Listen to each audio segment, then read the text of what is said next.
지금 EBS냐 기출이냐 이 두 개를 놓고 봤을 때 둘 다 가져가야 한다고 보는 입장입니다. 왜 그러냐? EBS에서 이미 어떻게 나올지 지문, 도표, 그래프 등등을 다 집어넣어서 연계를 하고 있다고 하니까, 그래서 EBS를 통해서 내가 시험장에서 느낄 체감 난이도를 낮추는 것이 중요한데요. 이 문제를 해결하는 것은 그동안 나왔던 수능 기출 문제를 통한 수능 풀이법이거든요.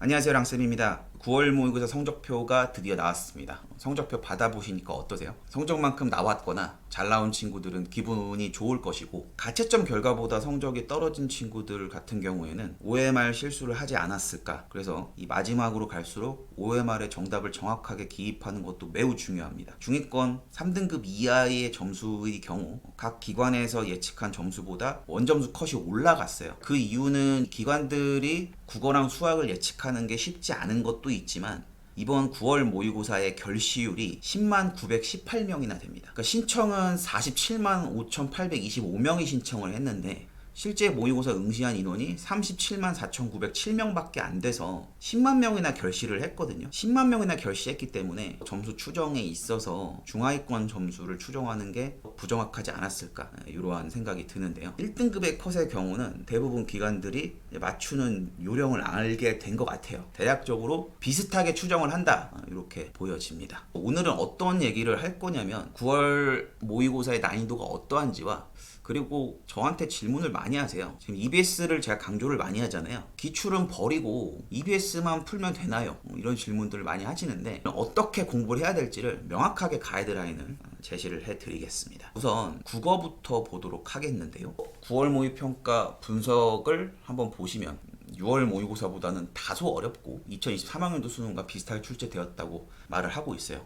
자, 실질적으로 2013학년도 수준으로 출제가 된 걸로 보입니다. 다만 2013학년도 수능보다 1등급 컷을 놓고 봤을 때 2023학년도 수능보다는 한 문제에서 두 문제 정도 낮게 1등급 컷이 형성이 되고 있어요. 2021학년도 수능 정도의 수준이 되어야 좋은 시험일 것이다 라고 했던 것을 수능이 아닌 9월에 이뤄냈다는 게 좀 아쉽긴 하지만, 수능 때도 이 정도로 국어가 나와줘야 합니다. 상당히 많이 걱정을 했는데 문제를 출제하시는 출제자분들께서 정말 노력을 많이 하셨다라는 것이 느껴지는 시험이었습니다. 이번 수능도 이 9월 모의고사 국어 난이도를 그대로 유지할 것이다, 이렇게 예상을 하시고 공부를 하셔야 합니다. EBS 교재와 연계율 50% 이상을 유지하였고, 킬러 문항 요소를 배제, 변별력 있는 문항을 넣으면서도 모든 문항이 공교육 내에서 출제됐다고 자평을 하고 있습니다. EBS에서 발표한 자료를 토대로 말씀을 드리자면, 연계 교재를 연계하여 출제함으로써 수험생의 부담을 경감하고자 하는 원칙을 충실히 구현하였다라고 얘기를 하고 있어요. EBS 수능 특강과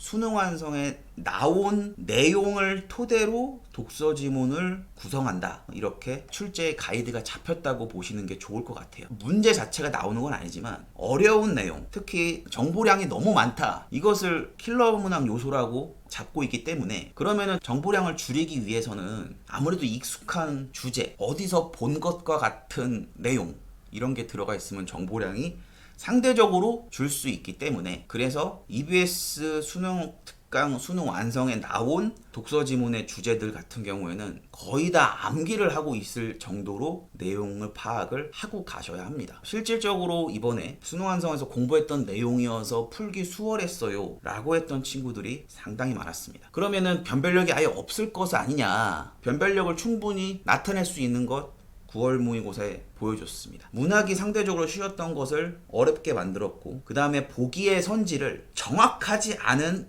애매한 답으로 구성된 것을 넣어서 선지가 명확하지 않은 것을 답으로 찍으면 오답이 되는, 이렇게 변별력을 갖추고 있거든요. 그러면 여기서 정말 중요한 포인트가 하나 있는데요. 이번에 문학 같은 경우에 수능 특강과 수능 완성을 정말 열심히 공부를 했는데 왜 문학에서 안 되죠? 라고 얘기한 친구들이 있었습니다. 제가 국어를 가르치는 사람은 아니기 때문에 많은 선생님들의 총평들을 들어봤는데요. 가장 마음에 드는 총평을 하신 분이 있습니다. 김재마 선생님께서 이야기하셨습니다. 작품 내용은 EBS에서 연기가 됐지만 문제를 푸는 힘은 기출에서 나왔다. 이게 정답이에요. 엄청나게 달라진 유형 없었습니다. 그동안의 기출문제를 토대로 기출문제를 충분히 학습한 친구들은 풀 수 있었습니다. 그래서 EBS 수능특강과 수능완성을 내용을 거의 암기하다시피 공부하는 것과 더불어 그동안에 나왔던 기출문제를 통해서 이 문제의 선지가 왜 답이 됐는지에 대한 평가원식의 흐름을 꼭 캐치를 하시고 국어 공부를 하셔야 이번 국어에서 좋은 성적을 얻어낼 수가 있을 것입니다. 문항별로 몇 페이지부터 몇 페이지까지 이렇게 나왔다, 이런 식으로 연계표를 아예 만들어서 줬습니다. 그러면 9월에 나왔던 요소가 수능에 나오기는 조금 힘들죠. 그래서 이것을 제외한 나머지 주제 같은 경우 꼭 공부를 하셔야 하고요. 명확하게 알아두셔야 하는 것이 EBS 연계교재는 EBS 수능 특강과 수능 완성밖에 없습니다. EBS 파이널 실전 모의고사, EBS 만점 마무리, 이것은 연계교재를 토대로 만든 EBS의 모의고사지 연계 교재는 아니에요. EBS에서 만들었기 때문에 풀어봐야 하는 것이지, 이 파이널 실전과 만점 마무리가 그대로 연계돼서 시험에 나오는 것은 절대로 아닙니다. 꼭 염두를 해두시고, 다만 제가 쭉 EBS 문제를 봐보고 풀어봤을 때 EBS의 문제가 다른 문제들에 비해서 떨어진다거나 퀄이 낮다거나, 이것은 최근 2, 3년간에는 변론에 이런 적이 없었습니다. 한 4, 5년 전만 하더라도 수능 특강, 수능 완성에 좀 별로였을 때가 있었어요. 그렇지만 최근 들어서 다시 힘을 주고 있고 좋은 문제들이 많이 나오고 있기 때문에 지금까지 2회독, 3회독 한 친구들도 다시 한번 모든 과목 점검하시는 것이 꼭 필요하다는 것을 다시 한번 강조드립니다. 체감 연계도 보시면 EBS 연계교재에 수록된 작품이나 체제, 개념과 원리 등이 골고루 활용되어 목표한 연계율을 적절히 충족했다라고 나오죠. 50% 간접 연계니까 최상위권의 점수를 맞으려면 나머지 50%를 맞춰야 하는 것이 필요합니다. 그렇지만 예전에 직접 연계 같은 경우에는 문제의 구성이 상당히 쉬웠기 때문에 EBS에 나오지 않는 30%를 맞추는 것이 중요했는데요. 이번 2024학년도 수능 같은 경우에는 EBS 간접 연계 50%여서 본인 스스로의 체감 연계율을 낮춰야지만 여러분들이 시험장에서 긴장하지 않고 문제를 잘 풀 수가 있기 때문에 EBS 개무시하지 말고 시대인재 서바이벌이나 강대 K, 당연히 문제 좋습니다. 그렇지만 첫 번째는 EBS라는 거 꼭 지켜주시기 바랍니다. 수학의 경우 어찌 보면 많이 바뀌었습니다. 6차 교육과정까지만 하더라도 고등학교 1학년 수학이 수능에 나오는 비율이 자연계는 50%, 인문계는 70%였습니다. 7차 교육과정으로 넘어오면서 고등학교 1학년 수학은 간접연계식으로 바뀌었고, 지금과 같은 형태로 수학원 수학2, 즉 고등학교 2학년 때 배우는 시험이 수능에 직접 출제가 되기 시작했습니다. 그래서 수학의 난이도를 올리는 가장 간단한 방법은 고등학교 1학년 내용을 넣어버리면 됩니다. 이번에 그런 문제들이 상당히 많았죠. 이건 근데 제가 정확하게 예측을 했어요. 6월 모의고사와 수능 완성을 봐보면 고등학교 1학년 내용이 많다. 고1 수학에 대한 정리, 그리고 수능 완성을 토대로 한 수능 완성에 나오는 예전과 다른 유형들을 연습을 해야 한다. 이것들을 많이 강조를 했었는데, 그래서 시험을 잘 본 친구도 있었고, 그동안 익숙했었던 문제 유형에만 익숙했던 친구들은 아무래도 이번 시험에서 좋은 점수가 나기 힘들었습니다. 따라서 여러분들이 놓치고 있는 고등학교 1학년 개념이나 아니면은 수학원 수학2 선택 과목에서 놓치고 있는 개념들이 있어요. 예를 들면 합성함수의 극한값, 미분계수의 정의, 정적분의 정의, 이런 것들 계산은 다 할 줄 아는데 개념은 놓치고 있을 수 있거든요. 이런 것들 다시 한번 손으로 써보면서 정리를 하셔야 합니다. 수학은 잘하는 친구들이 생각보다 전국에 너무 많습니다. 그래서 논술시험으로 합격하기가 힘든 거예요. 6월 모의평가와 비슷한 수준에서 출제가 되었다고 했는데 문제 자체의 난이도만 놓고 보면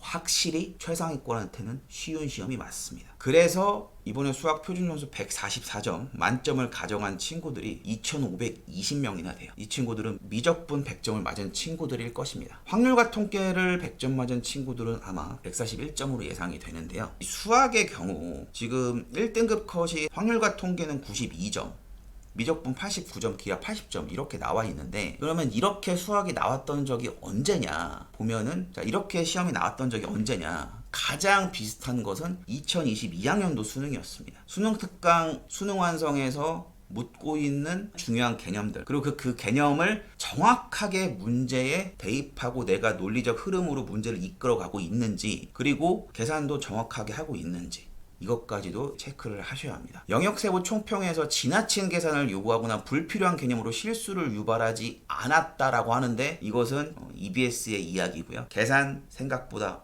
복잡합니다. 그러니까 루트가 나온다고 하더라도 당황하지 마시고 문제를 푸셔야 하고요. 대놓고 EBS 총평 영상에서 선생님이 얘기하셨습니다. 15번, 22번, 30번도 충분히 풀 수 있게 문제를 만들었다. 자, 그래서 수학은 어떤 싸움이냐면 그러니까 시간과 정확성의 싸움이라고 볼 수 있습니다. 문제를 빠르고 정확하게 풀면 100점 맞는 겁니다. 그러나 문제풀이에서 어떤 게 꼬이고 시간을 잡아먹는 게 발생을 한다면 그러한 요인 때문에 등급이 갈릴 가능성이 매우 높은 시험이다. 이렇게 보입니다. 그래서 모의고사 이후에 발간이 되는 모의고사들이 있습니다. 이러한 모의고사를 통해서 열심히 연습하시는 것이 중요해졌는데요. 제가 지금까지 꽤 많은 모의고사를 풀어봤었는데 문제들이 괜찮습니다. 9월 이후에 발간되는 수학 모의고사를 많이 풀자. 그러면은 충분히 연습이 되실 것입니다. 그러면서 수능 습관과 수능 완성을 다독하는 것이 가장 필요하다고 보입니다. 사실 변별이 되려면 이번 9월 모의고사보다 한 문제 정도는 어려운 문제가 나와야 하거든요. 그러니까 이번에 13번이 어려웠잖아요. 그리고 미적분에서 28번이 어려웠는데 이 정도 수준의 문제가 하나 더 들어가야 합니다. 그러면은 변별이 잘 될 것이라고 보여요. 수학은 아주 상세하게 분석을 해놨기 때문에 밴드에 있는 자료를 꼼꼼하게 읽어보시면 도움이 되실 것이고 이렇게 연계를 했다는 연계표도 아주 친절하게 적어주고 있어서 공부하는 데 도움이 많이 된다고 생각합니다. 자, 체감 연계도 수능 특강이나 수능 완성을 성실히 공부한 학생들은 문항을 접했을 때 익숙함을 느낄 수 있었을 것이었다. 그리고 문제를 해결하는 과정에서 수월함을 느꼈으로 판단된다.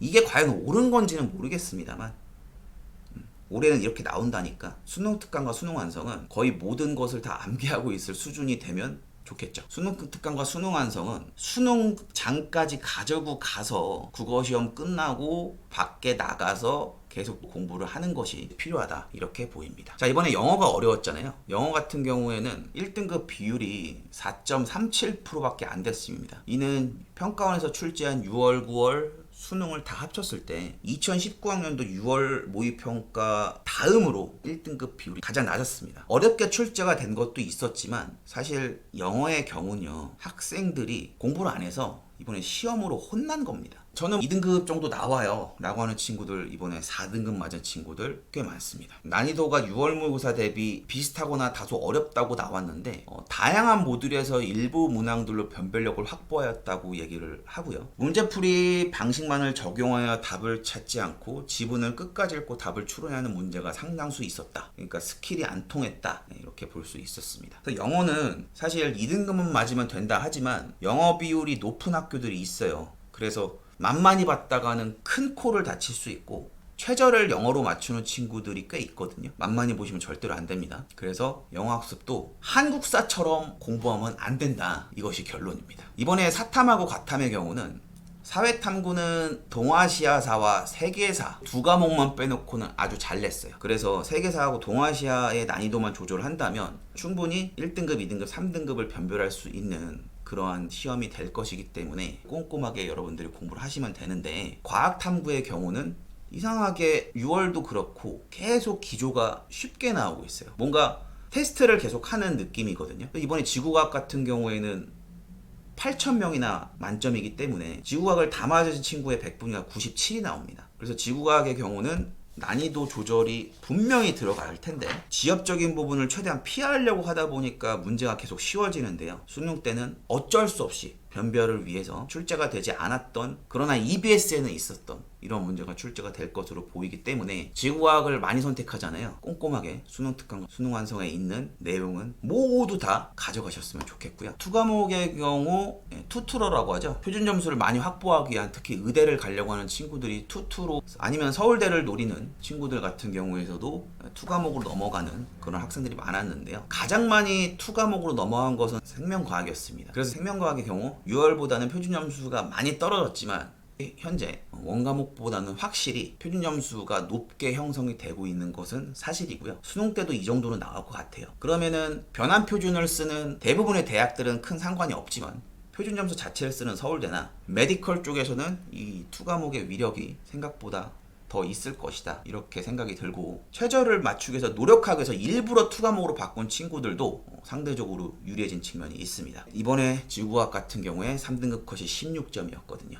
지금 EBS냐 기출이냐 이 두 개를 놓고 봤을 때 둘 다 가져가야 한다고 보는 입장입니다. 왜 그러냐? EBS에서 이미 어떻게 나올지 지문, 도표, 그래프 등등을 다 집어넣어서 연계를 하고 있다고 하니까, 그래서 EBS를 통해서 내가 시험장에서 느낄 체감 난이도를 낮추는 것이 중요한데요. 이 문제를 해결하는 것은 그동안 나왔던 수능 기출 문제를 통한 수능 풀이법이거든요. 앞에서 말씀드렸다시피 문학의 경우 내가 분명히 아는 작품인데 왜 틀렸지? 선지 분석 이런 것 같이 객관적 정보를 파악하는 것, 원래 이것은 수능에서 했던 것이잖아요. 그런 것들을 놓쳤기 때문에 특히 국어에서 점수가 안 나왔던 친구들은 꼭 기출 분석과 EBS를 겸하셔야 하고, 수학의 경우는 9월 모의고사를 반영해서 만든 모의고사를 많이 풀어보시고, 그리고 6월 모의고사와 작년 수능 정도에서 나왔던 좋은 개념들을 잘 익히시는 것이 중요하다고 보이네요. 지금 대략 30여일 남았는데 아직 10월 모의고사를 보기 전이고, 제가 맨날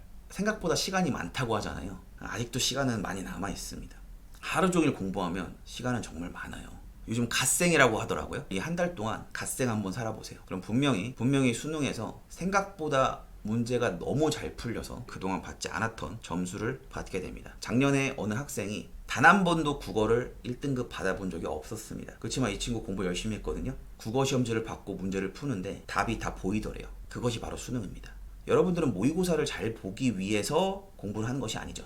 모의고사는 내가 무엇이 부족한지를 계속 알아내고 그것을 깨부시기 위해서 보는 연습이지 결코 수능이 아닙니다. 수능은 11월 16일 단 하루죠. 이날을 위해서 계속 달려가는 거니까 그러기에는 아직도 시간이 많습니다. 공부 많이 하시고 힘드시면 누워서 공부하십시오. 랑쌤이었습니다. 감사합니다.